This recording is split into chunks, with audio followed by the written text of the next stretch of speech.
I'm German. I brought notes, a lot of them. I might not look at them, but I have them here. Yes, I'm training to be a psychotherapist. My daughters say psychoterrorist, which is off-putting.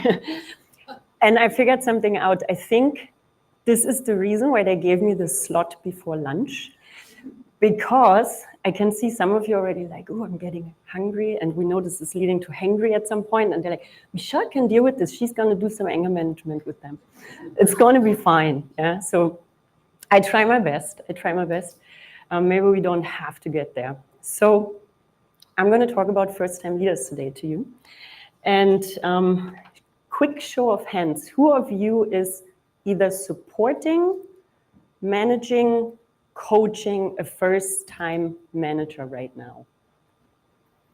A lot of you. Okay, beautiful. Another question. Who of you is a first-time people manager right now? No one. Okay. That's good, so I can make jokes about them. Who of you was a first-time manager at some point? Oh, wow. Okay, cool. This is going to be personal. I love it. And here's how we're going to start. So I'm going to talk to all of you in your role as supporters, but you're also going to find yourself in some of the things that I describe about first-time managers. I'm saying first-time managers, not leaders, because, I don't know, I'm old school. Let's start here. So this is the Rock and Roll Hall of Fame in Cleveland, Ohio. And we're doing this right now with this background because being a manager is so rock and roll, right? No, it's not. It's not. It's absolutely opposite. No, part of my life is rock and roll, and the other part of my life is to correcting all the mistakes that first-time managers do. And so I have collected something called the rookie mistakes of Hall of Fame. So we are gonna recreate my Hall of Fame of rookie mistakes right now, because you've all have seen them, and a lot of them you have done yourself as well. And so let's start with that. What can all go wrong when you're a first-time manager? I know this is not very strengths-based, but I'm still gonna do this. And what I want you to do now is to think about one mistake that you see a lot when it comes to first-time managers. You can also think about one mistake that you've done yourself as a first-time manager. You can decide, but pick one. And then I'm going to do the same thing that my wonderful colleague Chloe has done. I want you to talk to your neighbor and share this one mistake, just one. Everyone who's online, you can type in the chat. I'm happy to hear some of the things that you're sharing in the chat. But you are sharing now with each other here in the room. You will not get 4.5 minutes. You will also not get 6.5 minutes. You're going to get 30 seconds for this. Yeah, speed round, people. So please share the one mistake now with your neighbor.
Thank you. My beautiful helpers in the front row. Thank you. I gave you more than 30 seconds and you still took the whole arm, okay? Yeah. Okay, let's start with our friends online. Abby, what are one or two things that people said online? Online, we see sugarcoating difficult conversations and not bringing the actual message across. Another one is not taking the time to set clear expectation with colleagues. Yes. Beautiful. Thank you so much. Here's what we're going to do now. I'm going to show you my collection, and I want you to raise your arm if this is what you just shared or heard. And then we see what the overall Hall of Fame is here. So, number one mistake, one that I see all the time. What's the most classic first-time manager mistake that you can imagine? Failing to delegate, right? Right? You've all done this probably. If you are a manager and you've been first time, I've done this, I crushed it. I was so good at not delegating. Yeah. That's one that we see all the time. Yeah. The next one that I see often is ignoring your top performers. We wrote a wonderful book about 20 years ago that talked about great managers pay all their attention to their top performers, or most of their attention, and not obsessing about the low performers. So one of the things we see is either obsessing over low performers or ignoring them, but ignoring your top performers is definitely a huge mistake, because who drives your business? It's your top performer, right? So there's something with this low and high. Failing to set boundaries, that's also one I see often. When you're trying to do right by everyone and you're burning yourself out in the first year of managing, instead of saying, no, I'm not doing this on weekends, no, I'm going home at this time, and then I'm not gonna go on the phone. Failing to invest in trust, that's also one that I see often, where managers are so focused on doing tasks and jobs instead of talking to their team members.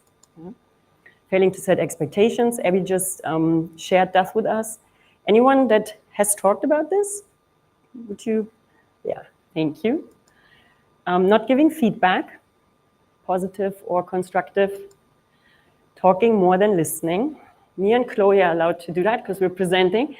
But when you're a manager, you should always listen more than you're talking. Having your own task, prioritizing them over the team. This one is a fun one, building Rome in one day, or trying to. I have so many first-time managers that come in and they want to prove themselves. And then they're like, okay, we got to do this and this and this and this and this different, and we're just going to redo everything. And what happens? The team feels like, oh, we've done a shit job for the last 10 years. So you're not really building trust when you do that, okay? Not asking for help. That's a big one as well. And then one of my classics or favorite classics, and that's the last one, treat others as you want to be treated. I've heard this so many times. I ask a new manager that I'm coaching, okay, what do you think is great leadership? What does a great manager, people manager, look to you or for you? And the person says, well, you know, the best managers, they treat you, or I treat you how I want to be treated. And I'm always asking, okay, so you think that the 10 people on your team, they all have the same motivations and needs that you have? That's fascinating, because that's never the case. Yeah.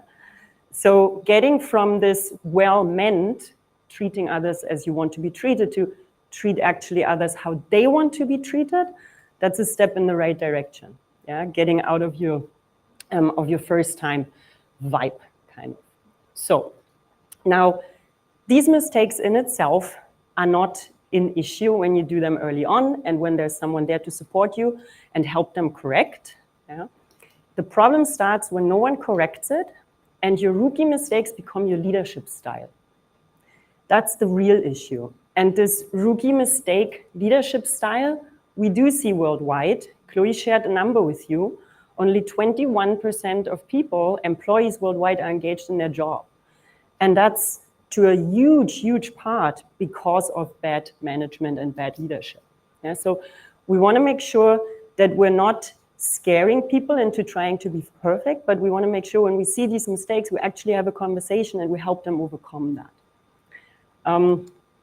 Not a lot of companies actually do that. So we know that only 44% of managers receive training, and that's all managers, yeah, first timers or 20 years into the job.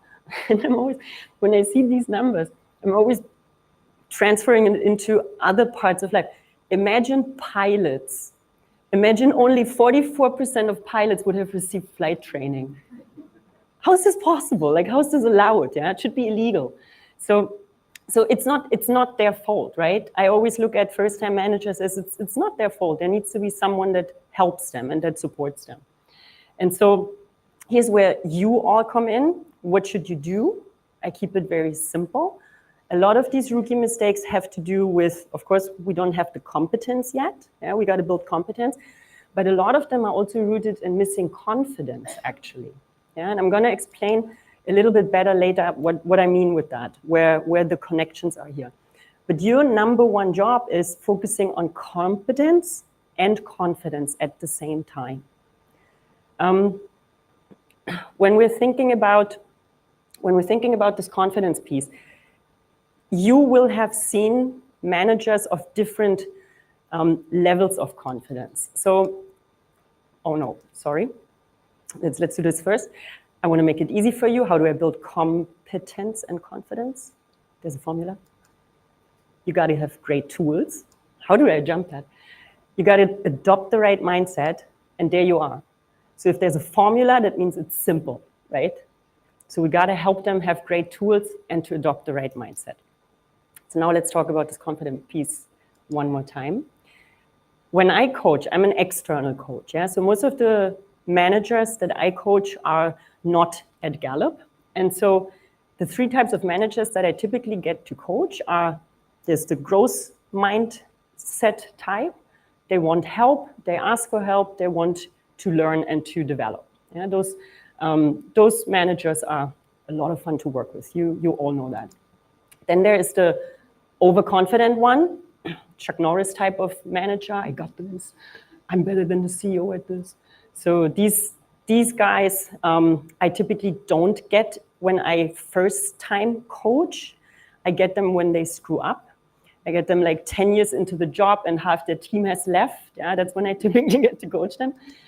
And also the ones that pretend to be super confident, but they are actually very, very insecure and scared to admit that they don't know what they're doing. These two I don't often get as first-time managers, but you get them as first-time managers. You get the whole spread. And so when you think about supporting them, you, of course, need to have a little bit of different approach. The first one, you want to build confidence. The third one, you want to build confidence. The second one, you want to manage the confidence a little bit. They're not all the same. So with that, let's go into some tactics and some practical tools. What's the number one tool that a manager has at her or his disposal? Experience? No. First-time managers, Sarah. We're thinking first-time managers, but thank you for being brave. Number one tool. Talent and strengths. We're at the Strengths Summit, people. It's my strengths. The most important tools that a manager has is the own strengths of that person. And I'm not making this up. Don Clifton said that already decades ago. Yeah? So if we want to help a manager be great, we got to help the manager to understand their toolbox. Everyone's toolbox is different. And so if we're coaching one manager with a certain set of strengths, we might have to do it a little bit differently than for another manager. We talked about this, right? You talked about it, John mentioned it. So let's look at some very simple coaching questions that you all can ask that go right into the aim it. Into the name it, I'm sorry. Looking at Chloe, she confuses me. Looking at the name it piece of it, right? We want to create awareness. We want a manager to help understand, what am I actually good at? What is naturally coming to me, and how can I use that? So that's my first question. What am I naturally good at when it comes to leading this team? When we look at our manager here, I call her Joanna. I know this is not her name, but I'm going to call her Joanna. So Joanna is leading with communication and influencing. And when she thinks about what am I actually naturally good at without having to think about it, one of the things that comes to mind, she's probably good at having conversations with her team, yeah, or initiating conversations, reaching out to people. She's also probably really good at, with her includer, to make sure that everyone feels heard and integrated, like inclusive. She's probably good at creating an inclusive environment. What gives her energy in this role? She's doing this for the first time. Maybe you have this conversation with her 3 months into the role. What gives you energy, Joanna? Well, I really enjoy these conversations. I know some of my colleagues say these one-on-ones are exhausting, but I get so much out of that. Yeah? I want to hear what people have to say. I want to share my views. It's fun. That's her communication. That's her woo. What kind of filter do her strengths create? Joanna has a futuristic very high up. And so when she looks at her team, she does not only see what's at hand right now, she sees what this team could look like in the future. She sees what they can achieve together. And so she filters all her interactions probably through that, what could this be in 2-3 years from now?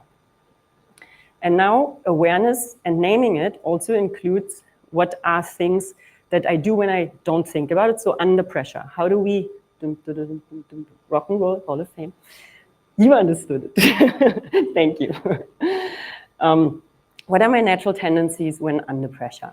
So in her case, maybe the communication gets out of hand and she doesn't leave room for people to actually share. She talks too much. One of our rookie mistakes, talking more than listening. Her communication could lead to that. Responsibility. When I'm under pressure, I have responsibility high up. I want to be responsible for everything, so I start hoarding tasks and I fail to delegate, right? That's one thing. And then maybe her futuristic makes her daydream under pressure. Maybe she gets in the mood of zooming out and just think, oh, what could this look like? So this is really just awareness. The next question is, how could those get in my way? So how do my natural tendency under pressure get in my way? And I don't have to re-explain this now. Joanna can decide, is the daydreaming an issue once in a while? No, maybe not. Just gives me energy back. But the responsibility piece and the hoarding task, that's an issue. And the not letting people talk, that's an issue. Yeah. So we want to make sure every new manager, every firstie, I like to call them firsties, every firstie actually has these types of conversations, that type of conversations, but multiple times, not just one time. So they create awareness. Now we're taking it to the next step. A lot of you know this already in some shape or form. Yeah? What I do next as a coach is I'm trying to unleash their aspirational self. So now we have awareness, and now I ask them, okay, Joanna, who do you want to be as a manager? Who do you want to be as a manager? Well, I want to be the person that creates spaces where people can share. What do you want to be known for? Psychological safety. I want people in the company to say, in her team, we're 100% safe. That's my goal. How do you need your strengths to show up in order to create that? And so now we're creating a conversation around how am I actually applying my strengths in the most effective way? What are some of the things I should consider? Which strengths should I dial up and which strengths should I dial down? I have not met a lot of first-time managers when I get them, or a lot of managers that have trouble after 3 years, 5 years, 10 years, that had that type of conversation with anyone. And so the easiest thing we can do is provide them that opportunity, ask those questions. All of you are probably good and trained at this, so make sure this is part of your program for new managers. This is the first thing. Yeah? So my strengths is a tool. The mindset that I often see that is connected to that we have to create is, look, your strengths so far as an individual contributor have made you successful. But your strengths in this new role as a people manager, you can't apply them in the exact same way. You can't use your responsibility and hoard tasks. You got to use your responsibility and be responsible for your team's success, for their development, for their growth. So you gotta give them the opportunity to create agency on how they actually apply their strengths. Yeah? What got me here won't get me there. I still have the same strengths, I just have to apply them differently. When we get first-time managers to make that click in their mind, they're already 70% of the way. They're already 70% there. You have built their confidence in that moment, because sometimes when they go into coaching and they come because they have issues, they say, oh my God, nothing is working, my team is rebelling against me, or nothing gets done here, or I'm totally overwhelmed, I'm burnt out. They feel like a failure. Yeah. And so when you tell them, look, you got strengths, you can use these strengths, you can use them differently, you build their confidence while you're adding to that toolbox. Who's hangry at this point? Oh, okay, we're getting there. Tell me when it's time for breathing exercises, okay?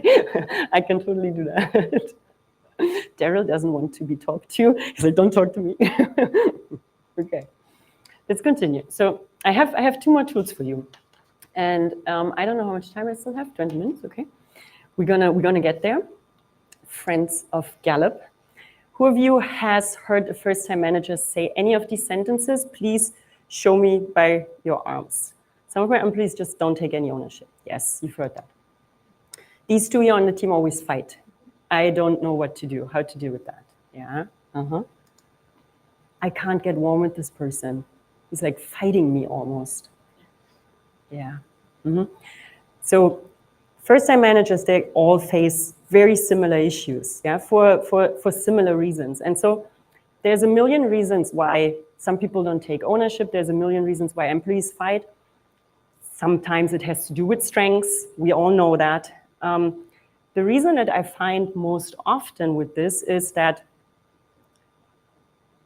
people don't get their needs met. Josef, you said it very nicely. We have this engagement at Gallup thingy, this framework.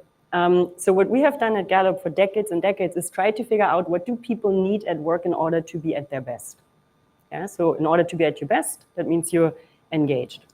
And so we researched and we found that there are 12 fundamental emotional needs that need to be fulfilled when you want people to be at their best, when you want them to be engaged, when you want them to drive performance. And a lot of times when employees struggle and managers struggle with their employees, it has a lot to do with those needs not being met.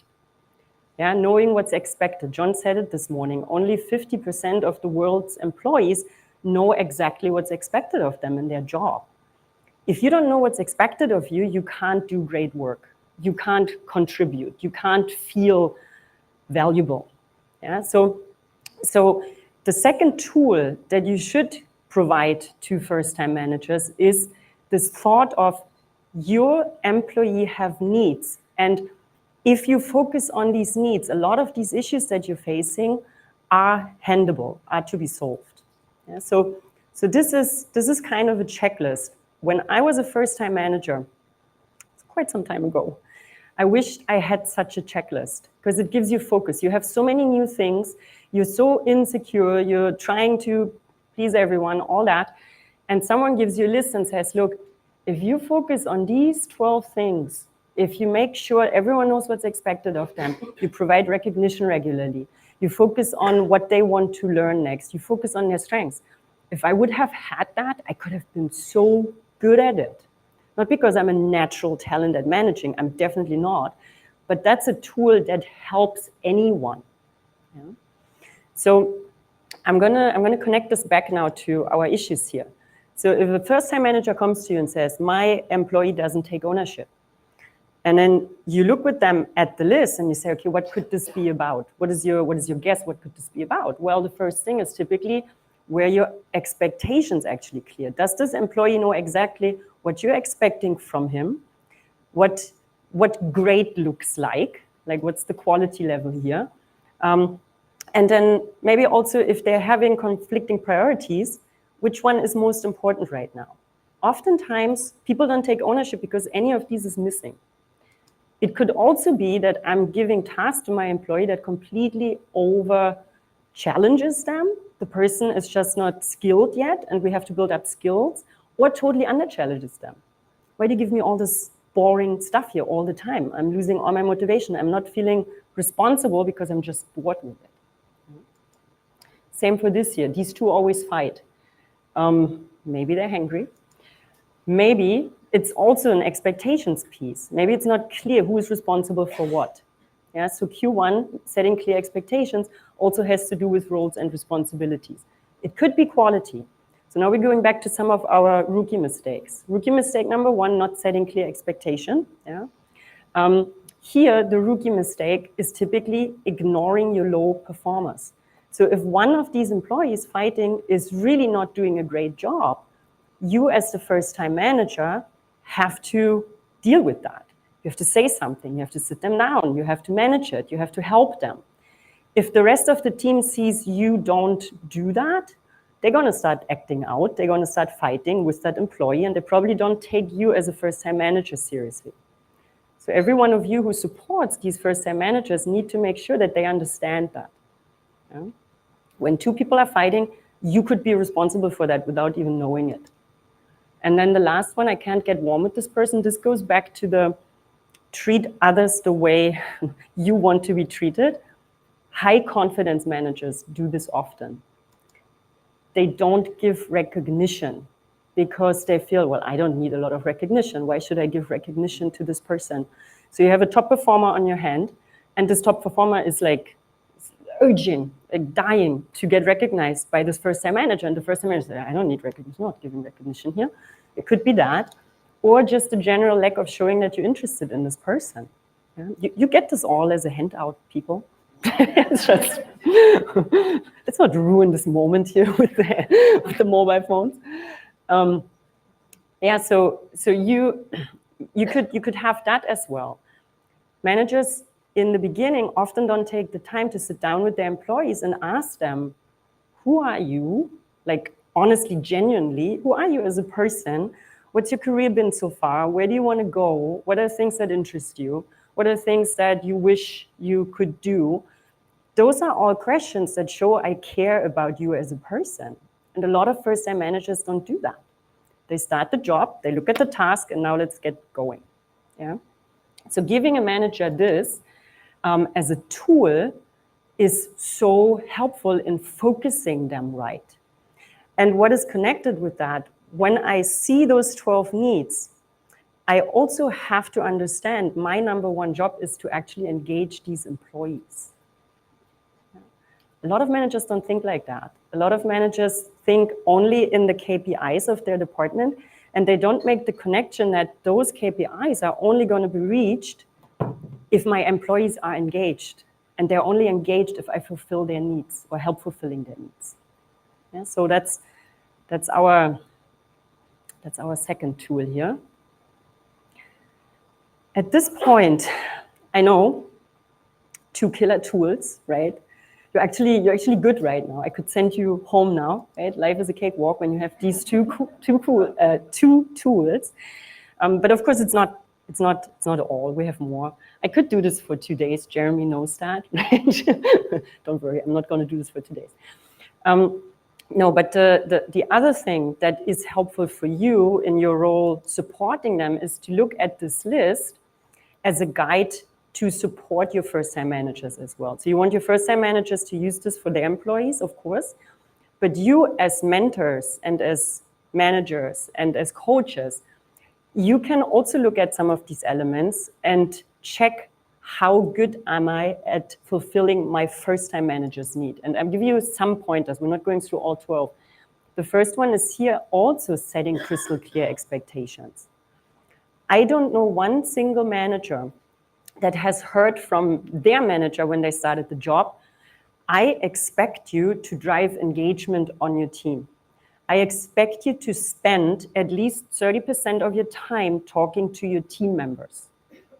I expect you to take care of your high performers and your low performers. To some of you, this might sound like micromanaging, right? I'm telling you exactly what to do.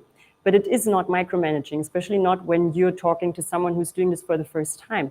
You're setting them up for success. You're giving them the right guardrails to actually do their thing, yeah? But they know, okay, what are some of the bare minimum expectations here that I need to fulfill?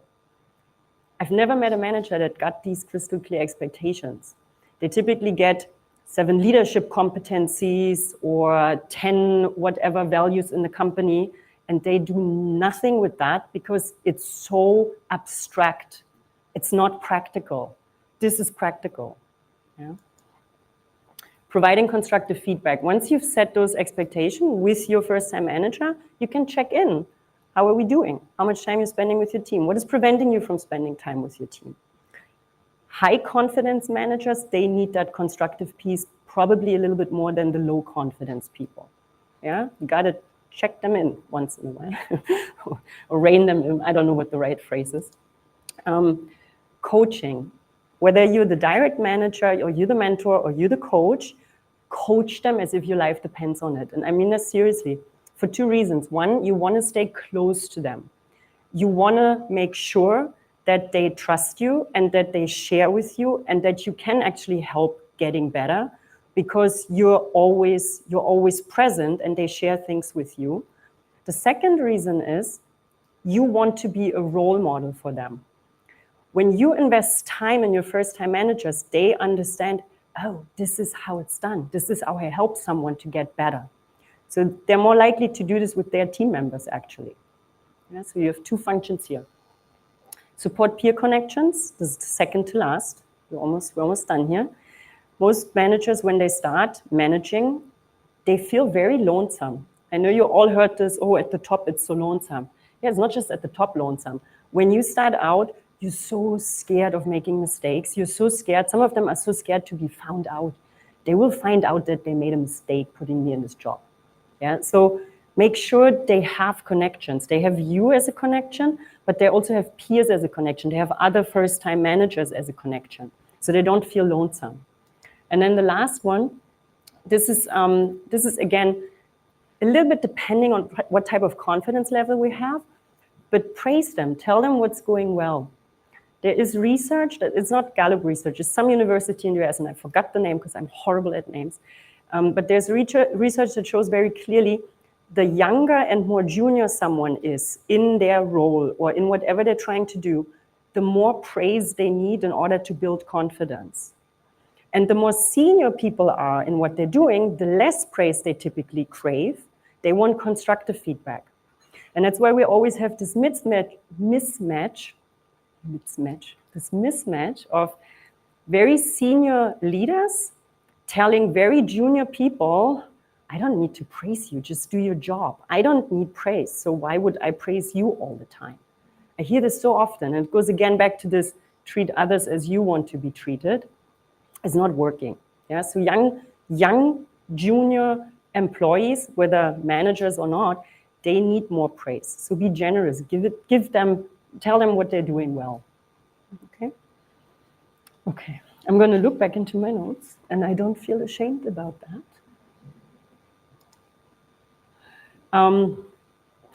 We're getting to tool number 3. A little bit of temperature check right now. Anyone wants to stand up, move around? No? Some people are smiling. Some people look really, really grumpy. Is it me or is it the temperature? And now he's smiling. Okay, good. Job done. Then let's get into our third tool. So when you have a first-time manager and they're faced with these type of issues on their team, how do they know what the actual cause is? They don't, right? They don't. They can hypothesize, but at the end of the day, they have to talk to their team members.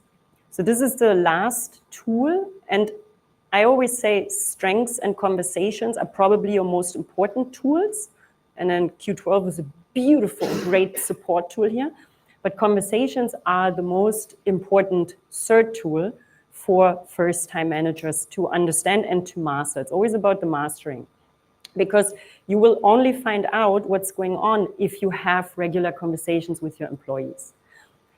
Gallup has found that you should have at least one meaningful conversation per week with your employees, with every single team member, if you want high engagement on your team. Who of you thinks, oh my God, that's a lot?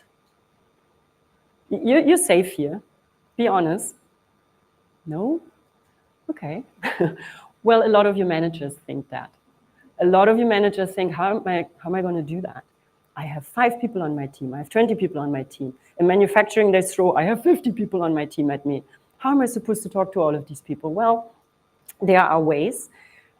We know that the average manager right now is spending 7% of their time talking to their employees. That is roughly 3 hours a week when you assume a 40-hour work week.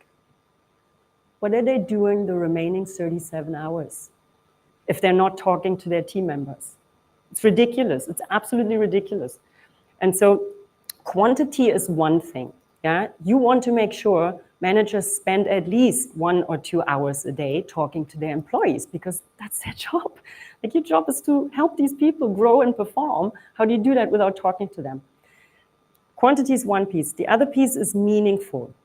Meaningful is a very big word. And so I want you to think for a moment what makes a conversation meaningful. And we're doing the same thing we did before. Everyone get 1 or 2 factors in your mind, 1 or 2 things that makes a conversation meaningful. You don't even have to think work. You can also think just general conversations. This time I give you a minute to share. And if you are online, you just type it in the chat. So what makes a conversation meaningful? Please share 1 or 2 things with your partner.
It's working.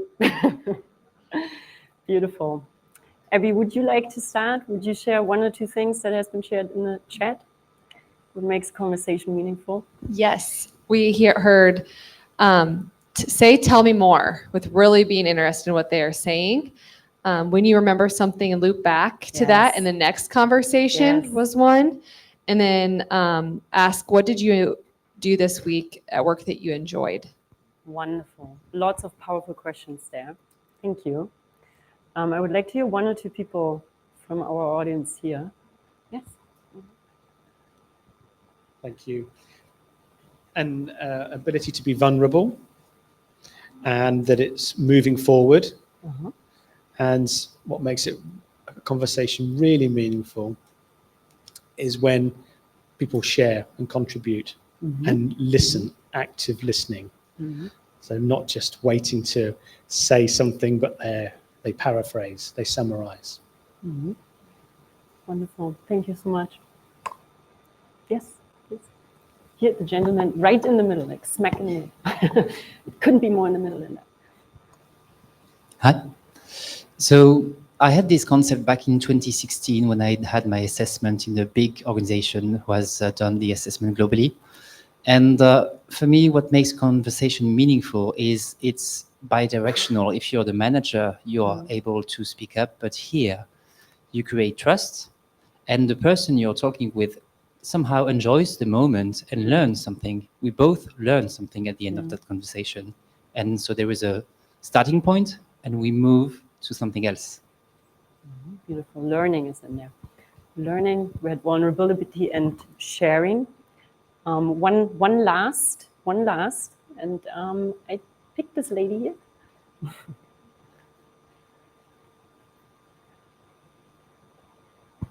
Thank you. I also ask, what can I do to help support you? Just so that people recognize that I'm listening, that we're in it together. So Yes. partnership and teamwork tends to make the conversations more meaningful as well. Beautiful. You're doing great things in order to make conversations meaningful. And now again, we got to transfer this to our first-time managers, right? They also have to learn how to do that. And some of the things that you have said go back into kind of the gist of it. And so when you think about what a meaningful conversation is, there's always a what, like what are we talking about? And there's a how are we talking about it?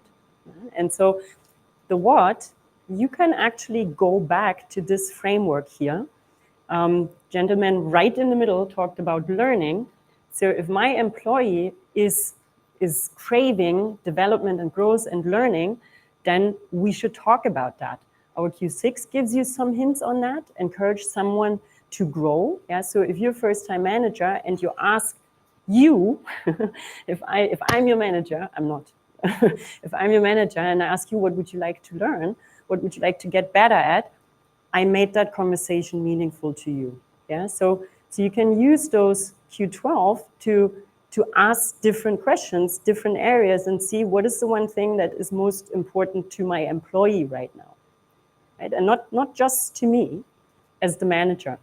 So the what is almost simple, right? You can use this as a checklist. The how is not as simple, but you all brought really beautiful examples. So a meaningful conversation contains a lot of powerful questions. Questions that you can't just answer with yes or no, questions that are actually interesting to the person, questions that show I listen to you, and questions that, in our case at work, help that employee to perform, right? To grow and to perform. So powerful questions make for meaningful conversations. Listen more than you talk. I know I'm preaching to the choir here, but you all know most of your managers are really bad at that. Most of your managers go in and think, if I have a half-hour conversation with an employee, I got to make sure 28 minutes I tell them what to do and what I think and how they should do it perfect, right? Everyone is laughing. I know I'm right. So this is one thing that managers really have to learn. And the younger they are, the more difficult it is for them, because they think proving myself means I have to say all these smart things. And that's not how they lead their team, and that's not how the employees on their team perform. The third one goes back to what Chloe said to us. Most organizations struggle aiming strengths at outcomes. So now here's my last big one for you. Aim your strengths at engagement. If you can teach a first-time manager to use her strengths and aim them at these different elements of engagement, oh my God, you have the best manager in the world, or one of them. There's one element missing. I'm not going to get into this today, but let's look at that for a second. How do I make a conversation meaningful by using my strengths? Knowing what's expected. This very first foundational element of engagement. If I'm a manager and I'm wondering, okay, how could I do this better? How do I do this best? First question, which of my strengths make it easy for me to set clear expectations?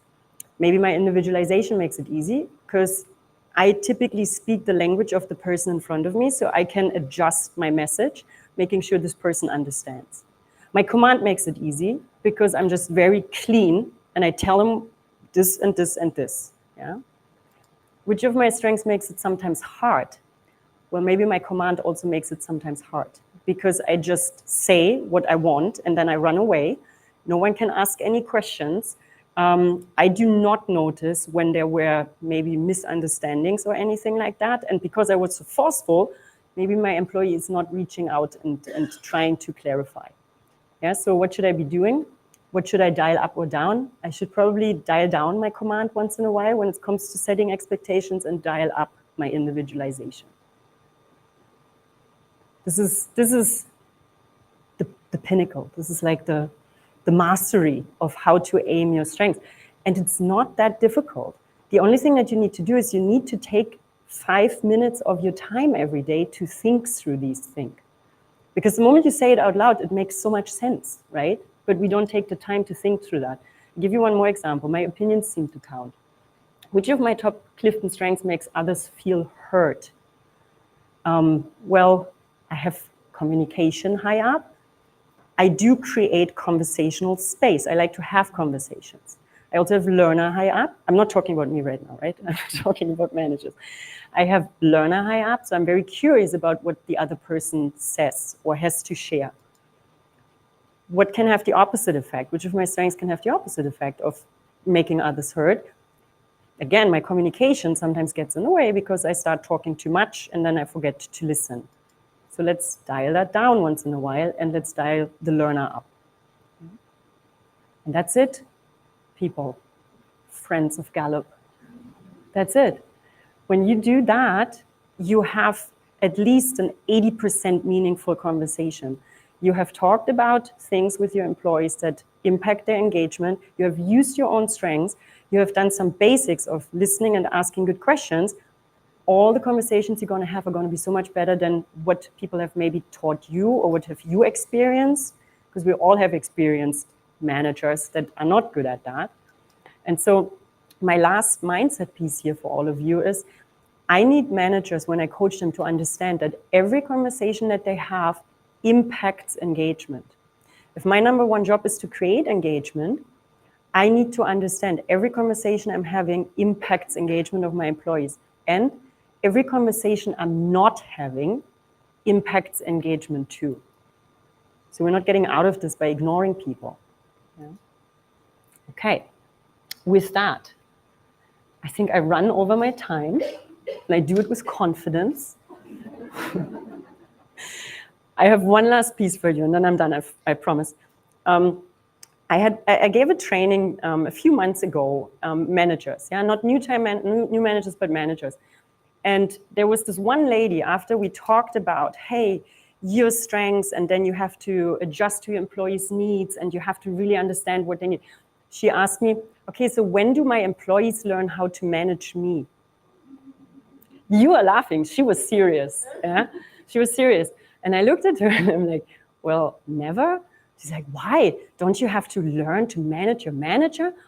And I said, look, every second that your employees spend trying to manage you is a second that they do not do their job. They don't perform. Unless you're Mariah Carey or Mick Jagger, the people on your team are not here to manage you. You are here to manage them. And this is probably the last most important mindset shift that I didn't put on that slide. But also some managers have to understand that the moment you become a manager, it's not about you anymore.